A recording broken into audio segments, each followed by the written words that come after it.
ভিন্নমত থাকলেই তাকে শত্রু ভাবার মানসিকতা থেকে বেরিয়ে আসতে হবে মন্তব্য করেছেন বিএনপি মহাসচিব মির্জা ফখরুল ইসলাম আলমগীর।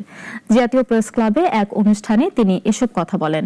সোশ্যাল মিডিয়া কোনো দায়বদ্ধতা নেই, তাই একে ব্যবহার করে নৈরাজ্য ও মব করার চেষ্টা চলছে বলেও মত তার। বিস্তারিত রাশিদুল কাদেরের রিপোর্টে। বাংলাদেশ ফেডারেল সাংবাদিক ইউনিয়নের দ্বিবার্ষিক সম্মেলনের উদ্বোধনী অনুষ্ঠান আয়োজন করা হয় জাতীয় প্রেস ক্লাবে, আর এতে অংশ নেন বিভিন্ন রাজনৈতিক দলের নেতারা। রাজনীতির জায়গায় থাকুক, সাংবাদিকরা নিজেদের অধিকার ধরে রাখার জন্য নিজেদের মধ্যে ঐক্য ধরে রাখবেন, এমনটাই প্রত্যাশা করেন জামায়াতের সেক্রেটারি জেনারেল।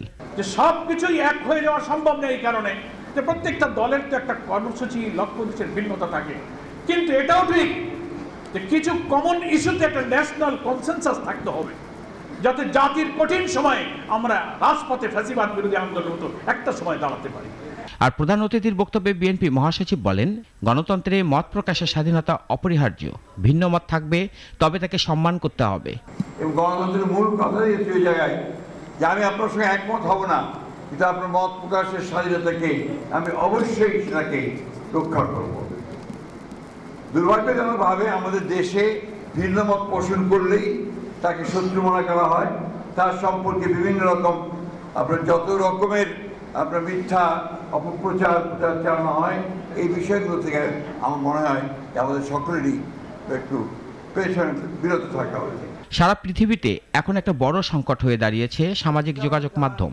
অভিযোগ করে মির্জা ফখরুল বলেন, কোনো দায়বদ্ধতা না থাকায় গণতন্ত্রের পথে বাধা হয়ে দাঁড়িয়েছে।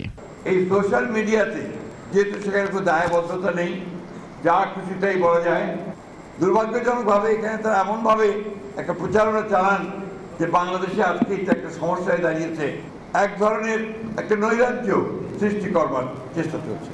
মব ভায়োলেন্স তৈরি করা হচ্ছে, মানুষের বিরুদ্ধে মিথ্যা প্রচারণা করা হচ্ছে, একজন মানুষকে ভিন্নভাবে প্রচার করা হচ্ছে, যা নিঃসন্দেহে আমাদের গণতান্ত্রিক যে যাত্রা, সেই যাত্রাতে কিন্তু আমরা বাধাগ্রস্ত হচ্ছি। বিএনপি ক্ষমতায় গেলে গণমাধ্যমের স্বাধীনতা নিশ্চিত করবে, আর এটা তাদের কমিটমেন্ট বলেও জানান বিএনপির এ নেতা। আপনি যদি আপনার অধিকার প্রতিষ্ঠিত করতে চান। রাশিদুল কাদের, নাগরিক, ঢাকা।